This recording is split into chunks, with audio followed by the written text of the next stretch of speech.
Start करते हैं। Last chapter है चैप्टर 6 ऑर्डिनरी डिफरेंशियल इक्वेशन का। तो फार हमने एरर एनालिसिस का चैप्टर किया था, दैट इज चैप्टर 1। फिर उसके बाद हमने चैप्टर किया था नॉन लीनियर इक्वेशन को सॉल्व करने का, आई गेस चैप्टर 7 था।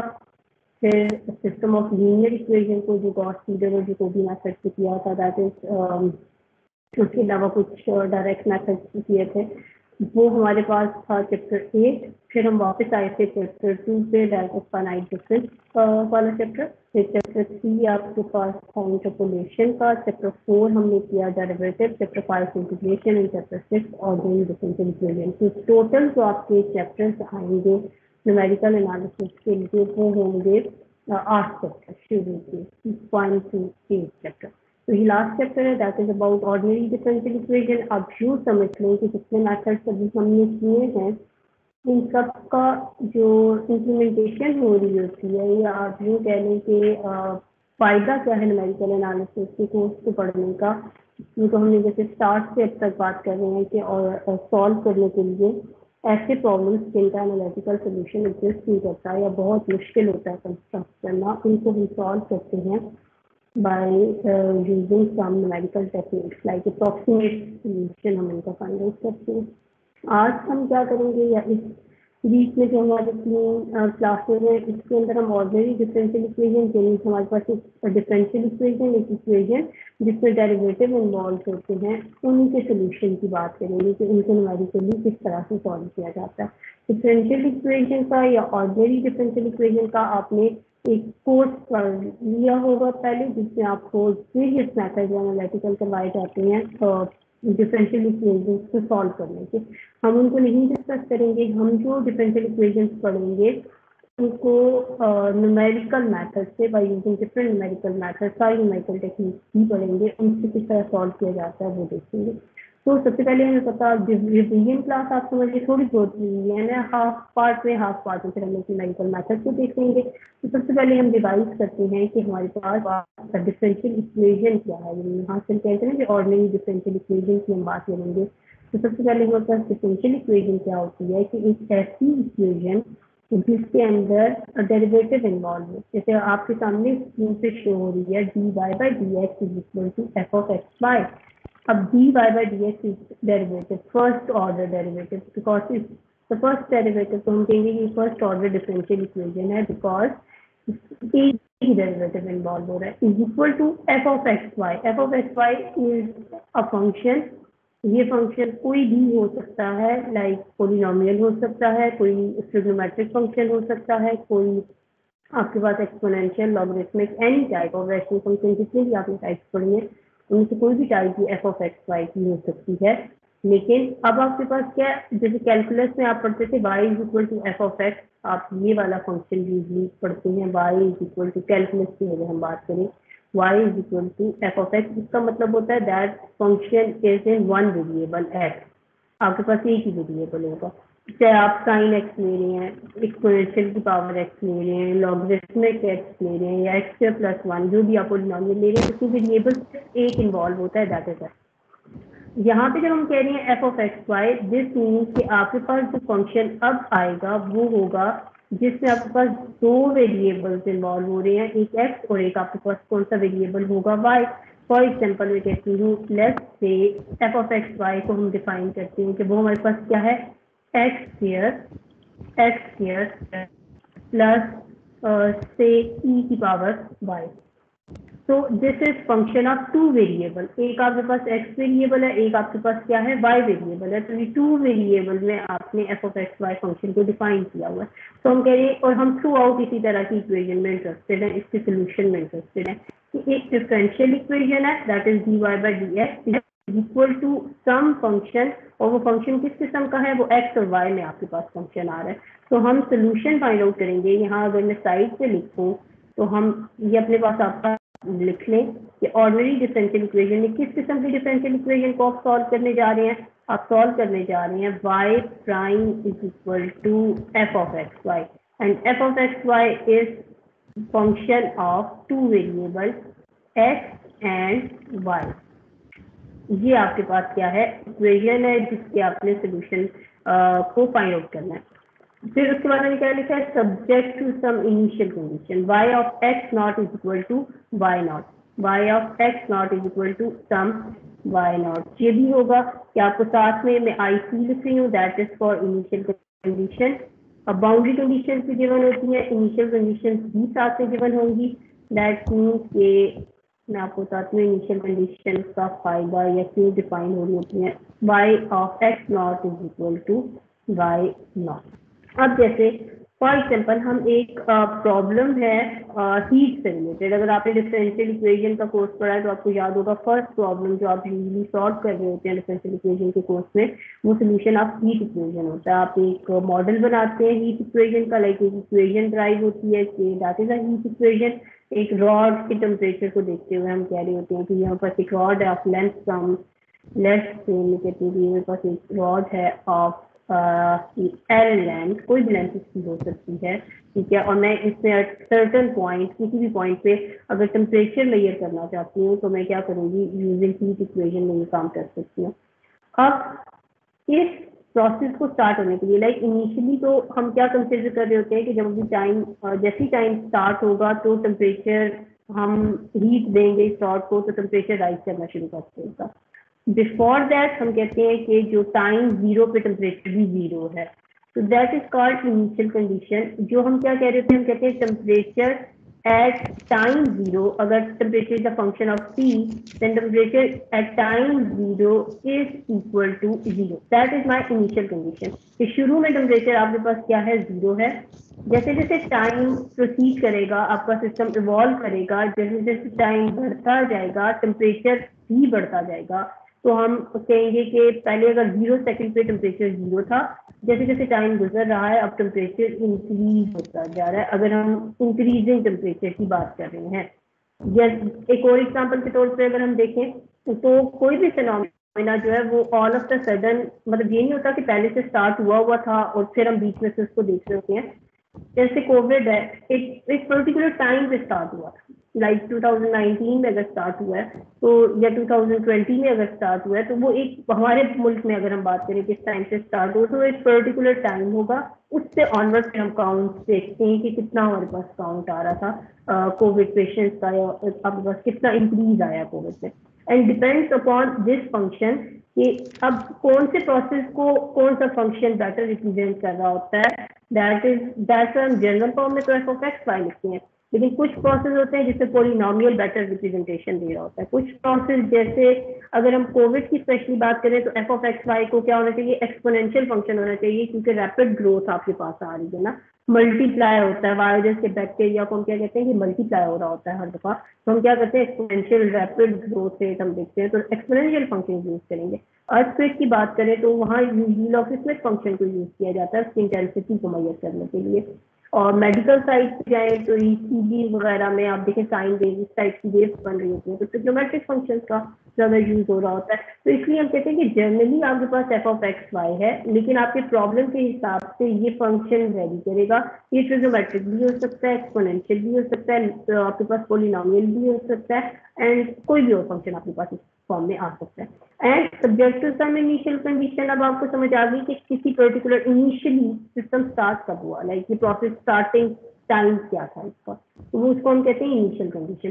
फिर सिर्फ इनिशियल कंडीशन इनफ नहीं होती किसी प्रॉब्लम को डिफाइन करने के लिए, सर्टन बाउंड्री भी होती है कि with in this boundary, with in this limit आपका जो सिस्टम है वो इवॉल्व कर रहा है, उसके अंदर क्या क्या चेंजेस आ रही हैं, तो उनको हम कहते हैं बाउंड्री कंडीशन। लेफ्ट या राइट में डिफाइन होती है, इसी तरह अपवर्ड डाउनवर्ड भी कंडीशंस डिफाइन होती है, जब वो आएंगी तब हम देखेंगे। सो फार हमारे पास जो प्रॉब्लम होगा डिफरेंशियल इक्वेशन को न्यूमेरिकली सॉल्व करने का, वो होगा y prime is equal to F of x Y subject to some initial condition y at x not is equal to Y not, यानी एक्स नॉट और वाई नॉट आपके पास कोई भी कॉन्स्टेंट गिवन होंगे, ये चीज हमेशा आपके पास क्या होगी, गिवन, पहले से आपको पता होगा इसके बारे में। मैं आपको फंक्शन चेंज कर करके तो पहले से ही आपको एक इक्वेशन दे दी जाएगी कि ये डिफरेंशियल इक्वेशन है, इसका न्यूमेरिकली सॉल्यूशन फाइंड आउट करें और इसकी इनिशियल कंडीशन ये है, यानी जैसे मैंने कहा दिस इज इनिशियल कंडीशन। तो देखिए अगर मैं इससे कहती हूँ कि ये मेरा एक्स नॉट है तो ये गिवन है आपके पास x naught would be zero starting point, ठीक है, और ये मेरा क्या होगा टेम्परेचर, अगर मैं इसे कहती हूँ लेट्स से वाई नॉट कहती हूँ या टी नॉट कह देती हूँ, तो ये भी मेरे पास गिवन है, दे बोथ आर कांस्टेंट, ये हमेशा गिवन होंगे, X not is equal to Y not. सिर्फ आपको याद क्या रखना है, Y of x not is equal to Y not, some constant given है। जैसे temperature at time T is equal to temperature भी 0 होगा। अब हम देखते हैं यहाँ पे हम कहेंगे कि y is called dependent variable and x is called independent variable. अगर हम टाइप डिफाइन करें डिफरेंशियल इक्वेशन की, तो दो तरह से इन्हें डिफाइन किया जाता है। एक को हम कहते हैं ऑर्डिनरी डिफरेंशियल इक्वेशन, जैसे ODE अमूमन कहा जाता है। आप शॉर्ट नेम यूजली पढ़े जाते हैं डिफरेंशियल इक्वेशन में, तो ODE है आपके पास, या PDE है। PDE का मतलब होता है पार्शियल डिफरेंशियल इक्वेशन। डिपेंड किस पे करता है, किस तरह से हम इनको कैटेगराइज करते हैं। जो ऑर्डिनरी डिफरेंशियल इक्वेशन होती है उसमें सिर्फ एक इंडिपेंडेंट वेरिएबल इन्वॉल्व हो रहा होता है, ठीक है। और जो पार्शियल डिफरेंशियल इक्वेशन होती है उसमें more than one independent variable होते हैं। अब इंडिपेंडेंट वेरिएबल अगर मैं यहाँ पे देखूँ तो dy by dx, x is my independent variable, और वो एक ही है, ठीक है। y is my dependent variable. तो मैं क्या कहूंगी कि ऐसी डिफरेंशियल इक्वेशन जिसमें सिर्फ एक वेरिएबल इन्वॉल्व हो रहा होता है, इंडिपेंडेंट वेरिएबल की मैं बात कर रही हूँ, उसको हम कहते हैं ऑर्डिनरी डिफरेंशियल इक्वेशन, जैसे dy by dx which is y prime. तो हम क्या कहेंगे कि सिर्फ एक इंडिपेंडेंट वेरिएबल है x और एक डिपेंडेंट वेरिएबल y यहाँ पे है, तो हम कहेंगे कि this is an ordinary differential equation. फिर उसके बाद हमारे पास दूसरी कैटेगरी आती है पार्शियल डिफरेंशियल इक्वेशन की, जिसके अंदर more than one independent variable होते हैं, ठीक है ना। एक इंडिपेंडेंट वेरिएबल नहीं होता, एक से ज्यादा होते हैं। जैसे आप ये देखते हैं, और उसको फिर डी से रिप्रेजेंट नहीं करते, इस पार्शियल डेरिवेटिव से रिप्रेजेंट करते हैं। तो यहाँ पे देखिए तो p और x दो इंडिपेंडेंट वेरिएबल है आपके पास, और y is your dependent variable. तो दो इंडिपेंडेंट वेरिएबल आपके पास p और x है। p और x दो इंडिपेंडेंट वेरिएबल की वजह से इस टाइप की जो भी इक्वेशन होगी उसको हम कहेंगे that is partial differential equation. Because of p and x, this is partial differential equation। और सिर्फ यहाँ पे आपके पास क्या है, dy by dx, यहाँ पे dy by dx। तो ये हमारे पास क्या होगी, ये हमारे पास होगी dy by dx, this is my ordinary differential equation। सिर्फ एक इंडिपेंडेंट वेरिएबल है, और देखिए subject to some initial condition, ये इनिशियल कंडीशन x नॉट है, और ये आपके पास 2 क्या होगा, y नॉट आपके पास। और पार्शियल को ये पार्शियल डेरिवेटिव की नोटेशन है, तो यूजली हम इससे ही रिप्रेजेंट करते हैं बहुत सी बुक्स न्यूमेरिकली हम ये नोटेशन यूज कर रहे होते हैं। वैसे अगर एनालिटिकली देखें तो आप पार्शियल डेरिवेटिव के लिए ये इस तरह का सेट बना के इसकी सिंबल को भी किया जाता है। देन फिर उसके बाद अगर हम मेथड्स इस तरह की इक्वेशन को सॉल्व करने के मेथड्स देखें, जो मैंने आपको दोबारा मैं यहाँ पे लिख देती हूँ, बस लिख लें कि आप इस किस्म की इक्वेशन सोल्यूशन में इंटरेस्टेड हैं। गिवन आपके पास क्या क्या होगा, एक अदर डिफरेंशियल इक्वेशन, हम पार्शियल डिफरेंशियल इक्वेशन को नहीं सॉल्व करेंगे, हम सिर्फ ऑर्डिनरी डिफरेंशियल इक्वेशन को सॉल्व करेंगे यहाँ पे। और पार्शियल डिफरेंशियल इक्वेशन को अलग से पोस्ट है न्यूमेरिकल सॉल्यूशन ऑफ पीडीई, वहां पे सॉल्व किया जाता है। अच्छा जी, ये मेरे पास क्या होगा, dy by dx, ये आपके पास हमेशा गिवन होगा। d लिखें अपने पास, dy by, ये काउंट कर लें कि आपने हमेशा इस किस्म की इक्वेशन का सोल्यूशन फाइंड आउट करना है। dy by dx is equal to, क्या हो गया, is equal to some function f of x y, function of two variable x x y, लिखेंगे यहाँ पे है function of x y subject to some initial condition y of x naught is equal to y naught, ये x naught लिखे, x naught is equal to y naught। ये आपके पास क्या होगा, ये x naught है, पता नहीं x naught, मैं इसको रेस करके लिख देती हूँ, this is y of x naught।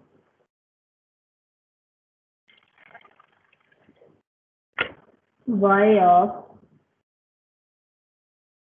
x naught, ठीक है, एंड dy by dx ये लिखा है, ये है हमारे पास dy by dx, ठीक हो गया। तो ये आपके पास क्या है, ये आपके पास एक डिफरेंशियल इक्वेशन है along with this initial condition जो कि गिवन होगी। इसको सॉल्व करने के 3 तरीके होते हैं। एनालिटिकल सोल्यूशन जो डिफरेंशियल इक्वेशन में हम पढ़ते हैं, ग्राफिकल को भी वहीं पर डिस्कस कर लिया जाता है, and then we have numerical solution. Numerical method जो होंगे उनमें हम क्या क्या कौन कौन से मेथड जो आपके कोर्स में हैं वो हम सारे करेंगे। सबसे पहले हम पढ़ेंगे Picard method, Taylor series method, नियॉन method. Neon method is actually modified form of Euler method, Runge-Kutta method and Milne-Simpson method. ये 5 मेथड्स हैं जो हम करेंगे ऑर्डिनरी डिफरेंशियल इक्वेशन को सॉल्व करने के लिए। हम पार्शियल की बात नहीं कर रहे हैं, हम सॉल्व करेंगे सिर्फ ऑर्डिनरी डिफरेंशियल इक्वेशन को इन 5 मेथड से।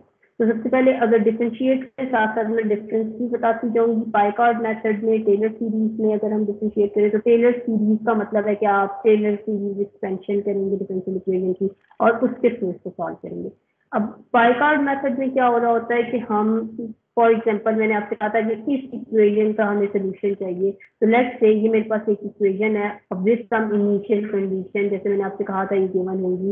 इस इनिशियल कंडीशन के साथ हम कहते हैं कि हम इस इक्वेशन का सोल्यूशन फाइंड आउट करने जा रहे हैं, तो हम एक प्री अज्यूम एनालिटिकल सोल्यूशन इसका अज्यूम कर लेते हैं कि इस किस्म का सोल्यूशन होगा, जो कि मैंने ये कहा है। तो कह रही हूँ इस डिफरेंशियल इक्वेशन का, इस ऑर्डिनरी डिफरेंशियल इक्वेशन का सोल्यूशन इस तरह से होगा। कैसे? आप इस इक्वेशन को इंटीग्रेट करें विद रिस्पेक्ट टू एक्स, और ये मेरे पास इंटीग्रेट कर लें, मैं कहाँ पे करूँ इसको, लेट्स से मैं यहाँ ऊपर कर देती हूँ, मैं इंटीग्रेट करती हूँ गिवन इक्वेशन को विद रिस्पेक्ट टू एक्स। तो हम करेंगे integrate D Y by D X is equal to integration integral F of x Y, हम विद रिस्पेक्ट टू लिख लें अपने पास कि विद रिस्पेक्ट टू एक्स हम इसकी इंटीग्रेशन कर रहे हैं डी एक्स, और क्योंकि इंडेफिनिट इंटीग्रल है तो ऑब्वियसली एक कांस्टेंट आपके पास एक कांस्टेंट अपीयर होगा, दैट इज से सम वाई नॉट को हम कह देते हैं। तो ये मेरे पास क्या आ गई इंटीग्रेशन। अब मुझे पता है डी बाई डी एक्स और integral they are reciprocal to each other, तो यहाँ पे क्या सिर्फ बच जाएगा वाई ऑफ एक्स, ये d Y by D x पे डी बाई डी एक्स, और आप क्योंकि इंटीग्रेट कर रहे हैं इसको with respect to d x with respect to x, तो हम क्या करेंगे, they are reciprocal to each other, तो आपके पास सिंपली क्या बचेगा Y of x left hand side पे, and which is equal to F of x y d x plus y naught. और अगर हम सम लिमिटिंग केस करें, इसको डेफिनेट इंटीग्रल बनाएं तो हम कर सकते हैं। हमारे पास x naught initial point given होगा, ये देखिए इनिशियल पॉइंट गिवन होगा। लेट्स से अगर ये एक्स नॉट टाइम है तो time t is equal to 0 आपके पास गिवन होगा, या कोई भी वैल्यू आपके पास गिवन होगी, एंड देन उसमें प्लस एच का इंक्रीमेंट करते जाएंगे तो नेक्स्ट पॉइंट हमारे पास आ जाएंगे। तो हम किसी सर्टन इंटरवल के अंदर इस इंटरवल को इवैल्यूएट करते हैं। तो अगर मैं कहती हूँ कि ये मेरा प्री अज्यूम्ड एनालिटिकल सोल्यूशन है फॉर दिस इक्वेशन, तो प्रॉब्लम मुझे कहाँ पे आएगी, इस इंटीग्रल को सॉल्व करने के लिए। अब इस इंटीग्रल के अंदर अगर आप देखें तो function f of x y है जो कि 2 वेरिएबल में है, एक्स और वाई में। तो हम क्या करते हैं पाइकार्ड मेथड में इनिशियल गेस को यूज करते हुए एफ ऑफ एक्स वाई को कन्वर्ट कर लेते हैं इनटू 1 वेरिएबल, ठीक है, इनिशियल गेस को यूज। अब प्रॉब्लम यही है ना कि आपके पास 2 वेरिएबल का फंक्शन है, आपने उसको इंटीग्रेट करना है, तो हम क्या करेंगे, हम उसमें से एक वेरिएबल को एलिमिनेट कर देते हैं। किस तरह से एलिमिनेट कर देते हैं, हम अपनी इनिशियल कंडीशन उसको यूज करते हैं, और ये किसने किया था, ये पाइकार्ड ने किया था, तो इसको उसके नाम से याद रखा जाता है पाइकार्ड मेथड। तो सबसे पहले हमने क्या कहा कि हमारे पास एक डिफरेंशियल इक्वेशन है, we want to find out the solution of this differential equation with some initial condition. Picard में आपने क्या याद रखना है, बेशक अपने पास इस तरह साइड नोट्स बनाते जाए, क्योंकि हर मेथड में फिर आपको डिफरेंस याद रहेगा कि इसमें ये किया था, इसमें ये किया था। पाइकार्ड ने एक एनालिटिकल सोल्यूशन ऐसी डिफरेंशियल इक्वेशन का पी अज्यूम किया था कि ये इसका सोल्यूशन होता है इस तरह का।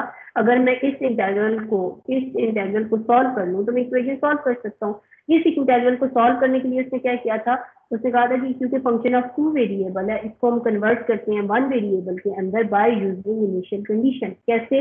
देखिए, y of x not is equal to Y naught, y not आपके पास गिवन है, तो आप जो फंक्शन के अंदर y मौजूद है उसमें ये कंडीशन पुट कर दें, वाई नॉट की वैल्यू पुट कर दें, तो आपके पास वो फंक्शन अब 1 वेरिएबल हो जाएगा। आपके पास फर्स्ट अप्रोक्सीमेशन होगी, फिर second time second approximation and third time, मतलब ऑनवर्ड चलेगा। ज्यादा बेहतर तरीके से मैं आपको इसको एग्जाम्पल से समझा देती हूँ, जनरल फॉर्म मैंने लिखी हुई है, आप देख सकते हैं। लेकिन पहले एग्जांपल करवाऊं फिर आपको समझ आएगी। आपके सामने कहा गया है कि use Picard method to solve y prime is equal to x plus y square subject to initial condition y is equal to Y naught is equal to 0 at x not is equal to 0। मतलब ये इस तरह से question आता है। अब देखिए मैंने आपसे कहा क्या था कि आपके पास गिवन होगा y prime is equal to F of x y. तो अब देख लें y prime is equal to F of x y given है। अब ये एफ ऑफ एक्स वाई हर क्वेश्चन के अंदर वेरी करेगा। इस दफा हमारे पास क्या है, f of x y x plus y square एक पॉलिनोमियल है। क्या है आपके पास, एक्स प्लस वाई स्क्वायर। तो ये चीज हमें गिवन, मैंने आपसे क्या कहा था कि y prime is equal to F of x y हमेशा गिवन होगा। तो y f of x y आपके पास गिवन है, और साथ में मैंने आपसे क्या कहा था, इनिशियल कंडीशन भी गिवन होगी, जो कि क्या है, y of y is equal to 0 at x not is equal to 0। इसको हम किस तरह से लिखते हैं, y at x not is equal to Y naught. यही हमने कहा था ना कि इनिशियल कंडीशन आपके पास ये होगी।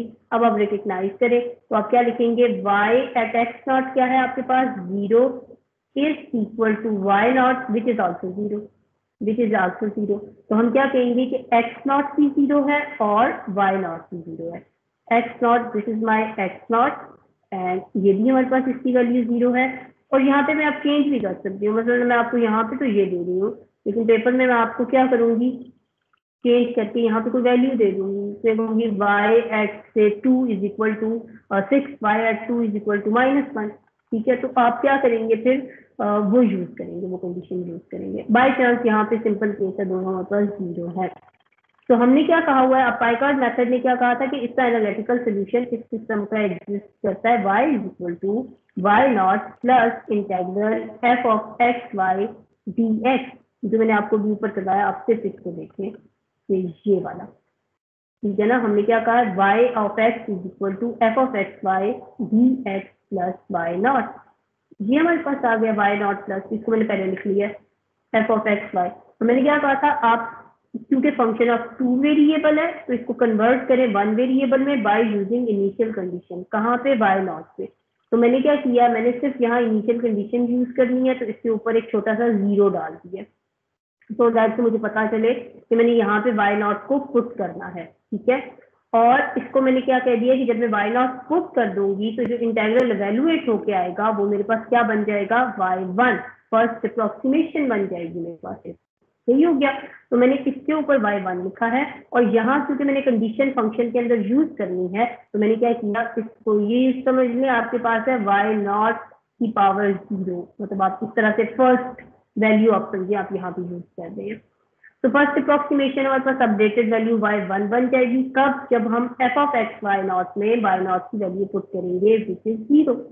तो अब एफ ऑफ एक्स वाई मेरे पास क्या था, x प्लस वाई का स्क्वायर, मैंने वो लिखा, और फिर उसके अंदर क्या पुट कर दिया, y की जगह y नॉट वाली कंडीशन पुट की है विच इज 0। तो मेरे पास y नॉट, ये भी 0 यहाँ पे आ जाएगा, plus f of x y naught, यहाँ पे भी मेरे पास क्या आ जाएगा, x प्लस 0। तो आपका ये जो integral f of x y 2 variable में था वो किस में कन्वर्ट हो गया, सिर्फ एक वेरिएबल में। तो इंटीग्रेट हम करेंगे एक्स स्क्वायर बाई 2। अब ये x और x नॉट प्लस h को इग्नोर कर दें, अभी बिल्कुल जरूरत नहीं है इसकी। जब हम टेबल कंस्ट्रक्ट करेंगे मैं आपको वहां पे बता दूंगी कि इस तरह से आता है। अभी आप इसको ना टोटली इग्नोर करें, कि आप समझे आपके पास सिर्फ इनडेफिनेट इंटेग्रल है, आप उसको सॉल्व करें। तो एक्स स्क्वायर बाई 2 आपके पास क्या आ जाएगी, फर्स्ट अप्रोक्सीमेशन। यहाँ तक किसी किस्म का कोई मसला है तो प्लीज मुझे बताएं, नहीं तो मैं आपको सेकंड अप्रोक्सीमेशन बताती हूँ किस तरह से होगी। पाइकार्ड मेथड में हम अज्यूम करते हैं कि फर्स्ट ऑर्डर डिफरेंशियल इक्वेशन का इस टाइप का सोल्यूशन होगा, और फिर उस सोल्यूशन के लिए एफ ऑफ एक्स वाई क्योंकि फंक्शन ऑफ 2 वेरिएबल है, हम इनिशियल कंडीशन को यूज करके उसको फंक्शन ऑफ 1 वेरिएबल बनाते हैं। तो देखिए फंक्शन ऑफ 1 वेरिएबल में इंटीग्रेशन सिंपल हो जाती है, और उसको इंटीग्रेट करते हैं। इस अप्रोक्सीमेशन को हम क्या कहेंगे, y1। तो अब y2 किस तरह से फाइंड आउट करेंगे, y2 y naught plus integral sign f of x y 1। अब आपने लेटेस्ट वैल्यू यूज करनी है, तो अब नॉट की जगह आप क्या यूज करेंगे, जो आपने फर्स्ट आइटरेशन फाइंड आउट की है उसकी value. Y naught initial guess था वो हम 0 ही लेंगे, ठीक है, क्योंकि वो फंक्शन के अंदर इन्वॉल्व हो रहा, बाहर है। इसको हम थ्रू आउट स्पेसिफिक केस में हम 0 ही लेंगे जो हमारे पास इनिशियली गिवन था। एक्स प्लस वाई स्क्र था, वाई स्क्र अब क्या बन जाएगा y1 क्या है x square by 2, x square by 2 की पावर स्क्र है तो एक्स 4/4 आपके पास आ जाएगा। अब देखिए फिर फंक्शन ऑफ वन वेरिएबल हो गया, सिंपल पावर रूल से हम इंटीग्रेशन कर लेंगे, यहाँ पे आ जाएगा एक्स स्क्र बाई 2 और यहाँ पे आ जाएगा एक्स 5/20, तो ये आ गया, that is my second approximation. Second approximation के अंदर आप देखिए फर्स्ट अप्रोक्सीमेशन आ रही है आपके पास, ये नहीं, that is my first approximation. तो पाइकॉर्ड मेथड क्या करता है, हर प्रीवियस आइट्रेशन जो है या हर प्रीवियस अप्रोक्सीमेशन को होल्ड भी कर रहा होता है at the same time, like उसके सोल्यूशन के अंदर हर ऑपरेटिव सोल्यूशन में उसकी जो प्रीवियस एंट्रीज है वो अपीयर हो रही होती है। तो ये मेरे पास y1 था एक्चुअली, तो वो भी मेरे पास अपीयर हो गया, साथ में y2 की एक और टर्म कौन सी आ गई, x5/20। थर्ड अप्रोक्सीमेशन पे जाते हैं, थर्ड अप्रोक्सीमेशन में हम किसको यूज करेंगे, y3, और यहाँ पे सिर्फ चेंज आएगा y2 का, x square by 2 plus x 5/20 का होल स्क्र, क्योंकि वाई स्क्र दिया हुआ था क्वेश्चन, आप क्वेश्चन देखें तो ये एक्स स्क्र है, वाई स्क्र है ना, तो y3 आपका ड्यू टू आइट्रेशन है, दिस इज नॉट पावर। जब आपके पास इस ब्रैकेट में लिखते हैं दैट मीन्स कि ये आइट्रेशन की बात हो रही है, अप्रोक्सीमेशन की बात हो रही है, तो हम इसको ले लेंगे, इस ए प्लस बी होल स्क्वायर से इस फॉर्मूले को ओपन करेंगे, ये फॉर्म बनेगी तो इसको इंटीग्रेट कर लेंगे, ये हमने इंटीग्रेट करके दिया, लिख लिया। अब देखें this is my first approximation, ठीक है, एंड इसके साथ ये आपकी सेकेंड अप्रोक्सीमेशन वाली टर्म आ गई, प्लस ये दो एक्स्ट्रा टर्म आ गई। तो हर अपडेटेड सोल्यूशन में प्रीवियस टर्म जितनी भी होती हैं वो इन्वॉल्व हो रही होती हैं, रिपीट नहीं हो रही होती, एक ही दफा आ रही होती है, लेकिन वो आ रही होती है आपके पास सोल्यूशन में। तो जो आपसे मैं कहूँ ना कि आपने इसकी अल्ट्रेशन करनी है अप टू फोर्थ ऑर्डर या अप टू थर्ड अप्रोक्सीमेशन करें या फोर्थ अप्रोक्सीमेशन, यूजली फोर्थ या फिफ्थ तक हम अप्रोक्सीमेशन करवा रहे होते हैं, तो जहां तक आपसे कहा जाए वो आपका क्या होगा, फाइनल आंसर होगा, वो आप उसकी जनरल फॉर्म यूज करेंगे। मसलन मैं कहती हूँ कि पाइकॉर्ड मेथड को यूज करते हुए थर्ड अप्रोक्सीमेशन तक आपने इसको फाइंड आउट करना है, तो अब थर्ड आइट्रेशन आपकी ये है, तो दैट इज माई सोल्यूशन, ठीक है, इसको मैं इसका सोल्यूशन कंसिडर करूंगी। नेक्स्ट पार्ट इसका ये है कि अब ये मैं कह रही थी कि इसको एक्स नॉट और एक्स प्लस एच को इग्नोर करें, इसलिए कि जब टेबल आएगा तब हम देख लेंगे कि हम इसको किस तरह से यूज करेंगे। इसको अपने पास लिख लें कि ये जो आपके पास फाइनल ये third approximation fourth approximation given होगी, मैं आपको बताऊंगी क्वेश्चन में कि आपने इतनी अप्रोक्सीमेशन तक इसको फाइंड आउट करना है। वंस आपने जो फाइंड आउट कर लिया, फॉर एग्जांपल फोर्थ आइट्रेशन तक आपने, फोर्थ अप्रोक्सीमेशन तक आपने इसको फाइंड आउट किया, तो आपकी फोर्थ अप्रोक्सीमेशन जो है वो 1, 2, 3 अप्रोक्सीमेशन की टर्म्स को होल्ड कर रही होती है, तो वो आपका फाइनल आंसर होगा। आप क्या करेंगे, जैसे मैं नेक्स्ट टर्म में मैं कह रही हूँ, आप मुझे सोल्यूशन फाइंड आउट करके दें किस पे 0 से लेके 0.5 के इंटरवल तक किस एच के साथ 0.1 एच के साथ, तो मैं एक्स को बिल्ड करूंगी किस तरह से, स्टार्टिंग इज 0, फिर एच इंक्रीमेंट कितना है 0.1, तो 0 प्लस 0.1 इज 0.1, 0.1 में फिर 0.1 ऐड करेंगे 0.2, 0.2 में फिर 0.1 ऐड करें 0.3, 0.4 एंड देन 0.5 मेरे पास लास्ट वैल्यू थी। अब ये मेरे पास एक्स की वैल्यूज है, यहाँ पे आप पुट करते जाएं, ये जो फाइनल आपके पास अप्रोक्सीमेशन होगी तो आपके पास किसकी वैल्यू आ जाएगी, वाई की। For example x is equal to 0, तो एक्स स्क्र 0, एक्स 5 0, एक्स 8 0, एक्स 11 0, तो ओवरऑल ये पूरी चीज आपके पास क्या बन जाएगी 0। तो आप और इनिशियल कंडीशन भी आपकी यही थी कि y at x 0 is equal to 0, तो ये मैच कर गई। फिर आप क्या करेंगे 0.1 पुट करेंगे, इस पोलिनोमियल को सॉल्व करेंगे 0.1 के लिए, 0.2 पुट करेंगे, इस पोलिनोमियल को सॉल्व करेंगे 0.2 के लिए, एंड सो ऑन। आपके पास क्या होगा, डिफरेंट डिस्क्रिटाइज पॉइंट पर आपके पास सोल्यूशन एग्जिस्ट कर रहा होगा यूजिंग पाइकॉर्ड मेथड, और यही हमने करना था। हमारे पास एक डिफरेंशियल इक्वेशन थी, हमने उसके फंक्शन को सॉल्व करते हुए, इंटीग्रेट करते हुए हमने क्या करना था, सोल्यूशन फाइंड आउट करना था। तो हमने इनिशियल गेस को यूज करते हुए फंक्शन ऑफ 2 वेरिएबल से हम 1 वेरिएबल में आए और हमने इंटीग्रेट किया और एक जनरल फॉर्म हमने उसकी बना ली, और फिर उसके बाद उसमें डिफरेंट वैल्यूज को पुट करके ये सोल्यूशन फाइंड आउट किया है डिफरेंट पॉइंट्स पे। और वही बात अगेन कि जो एनालिटिकल सोल्यूशन होता है वो कंटिन्यूअस होता है, ठीक है, वहां 0 से लेकर 0.5 तक हर वैल्यू के लिए आप सोल्यूशन फाइंड आउट कर सकते हैं, यहाँ पे भी फाइंड आउट कर सकते हैं, लेकिन यहाँ हम नोड्स डिफाइन करते हैं बाय डिफाइनिंग डिफरेंट एच, यहाँ पे इक्वल स्पेसिंग एच है, तो हम 0.1 अगर दे रहे हैं इंक्रीमेंट, तो हम इन नोड्स पर 0 से लेकर 0.5 तक हम डिफाइन कर सकते हैं। लेकिन अगर इन बिटवीन इनके अलावा कोई पॉइंट्स आपने डिफाइन करने हैं तो फिर आपको अपना एच एडजस्ट करना पड़ेगा। आप जितना एच को छोटा रखते जाएंगे, इंक्रीमेंट को कम रखते जाएंगे, उतने ज्यादा पॉइंट्स आएंगे। अभी जैसे 0.1 है ना, आप इसको 0.01 कर दें तो 0 से लेके 0.5 तक और ज्यादा पॉइंट्स आपके पास आएंगे, तो और बेटर सोल्यूशन आपके पास आता जाएगा। इसलिए यूजली ये बात कही जाती है कि एरर रिमूव करने के लिए या एक्यूरेसी अचीव करने के लिए एच का साइज आप जितना एच को कम रखेंगे उतना सोल्यूशन आपका एक्यूरेट आएगा। यानी जितने आपके पास पॉइंट्स ज्यादा होंगे, जितने ज्यादा वैल्यू से आप सोल्यूशन फाइंड आउट कर सकते हैं। नेक्स्ट स्टेप उसके बाद ये हो सकता है कि मैं आपसे कहूँ कि आप टर्मिनेट करें अपना ये, जैसे ये एक सीरीज चल रही है ना, पहले आपके पास x2 है, फिर x5 है, फिर x8 है, फिर x11 है, इससे ऑनवर्ड भी हम क्या कर सकते हैं x की वैल्यूज को। तो मैं अगर आपसे कहूँ कि आप इसको टर्मिनेट कर दें, let's say eight x equal to 5, ठीक है, और फिर मुझे बताएं कि जब आप इसे टर्मिनेट करेंगे x इक्वल टू 5 पे तो मेरे सोल्यूशन की रेंज क्या होगी फॉर 5 डेसिमल प्लेसेस एक्यूरेसी तक, ठीक है। तो आप क्या करेंगे, यहाँ पे हमने इसे टर्मिनेट करना है। वेरी नेक्स्ट टर्म के लिए हम कहेंगे नेक्स्ट टर्म मेरे पास क्या है, let's say x8 divided by 160 should be less than equal to जितनी एक्यूरेसी आपसे कही गई है। तो जितना मैं कहती हूँ लेट्स से कि 10 रेज टू द पावर -4 तक मुझे चाहिए, 10 रेज, इसको यूज करेंगे, this is less than equal to, इस टर्म को यूज करेंगे, x के लिए सॉल्व करेंगे तो आपका solution within that range आ जाएगा कि आप कहेंगे कि इस रेंज में आएगा। जैसे आपसे कहा गया determine over what range this solution will hold up to 5 decimal places if terminate at x8, यानी अगर मैं x8 पे टर्मिनेट कर दूं तो ये सोल्यूशन किस रेंज में होगा फॉर 5 डेसिमल प्लेसेस तक। तो आप x8 पे टर्मिनेट करते जा रहे हैं तो वेरी नेक्स्ट टर्म को ले लें, दिस इज x11 बाय 4400। तो x11 by 4400 should be less than 1/2 multiplied by 10 to the power this -5। अगर ये 4 होता तो -4, 3 होता तो -3, ये ले लिया।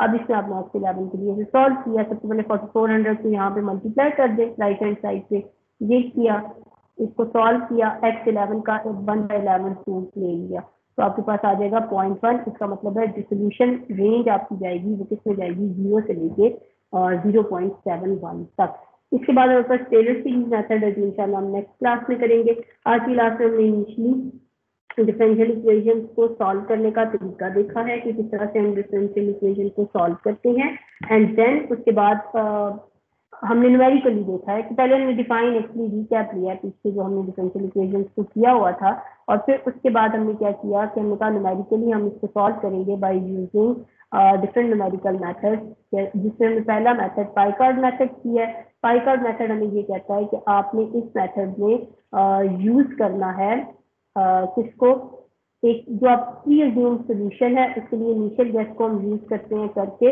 और सोल्यूशन फाइंड आउट करते हैं अपनी डिफरेंशियल इक्वेशन का।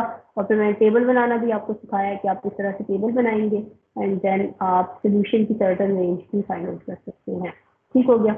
आज की क्लास में किसी किस्म का कोई मसला है तो बताएं, नहीं तो फिर मैं वाइंड अप करूँ। मैंने ऑलरेडी आपको 10 मिनट्स ले लिए। इस क्वेश्चन आंसर नहीं हो रहा तो चलिए ठीक है, तो मैं लीव करती हूँ। अल्लाह हाफ़िज़।